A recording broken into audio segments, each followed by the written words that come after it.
নমস্কার বন্ধুরা, শুভ সকাল। আমি আজ সকাল সকাল খুব ভোরবেলা উঠেছি, 4:30টার দিকে। সব বাড়ির কাজ সারা হয়ে গেছে।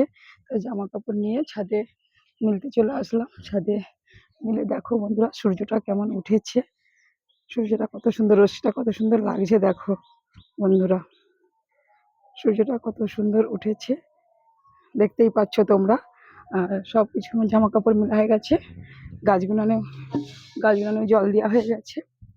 এবার নিচে চলে যাচ্ছি, কারণ আমি রান্না চাপিয়ে দিয়ে এসেছি। আজকে গৌড়াতে হাটে যাব। এখনো সবাই ঘুমোচ্ছে, দেখতেই পাচ্ছ। এখনো কেউ উঠেনি বাড়িতে, আর বাইরে বলে ফাঁকা।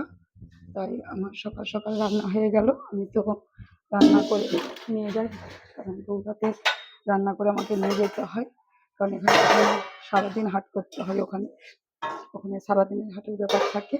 তাই আমার রান্না হয়ে গেল বন্ধুরা। রান্না করেই আমি গিয়েছিলাম ছাদেতে জামা কাপড় মিলতে। এখন টোটোওয়ালা চলে এসেছে, আমাকে বেরাতে হবে। রাখছি, টাটা।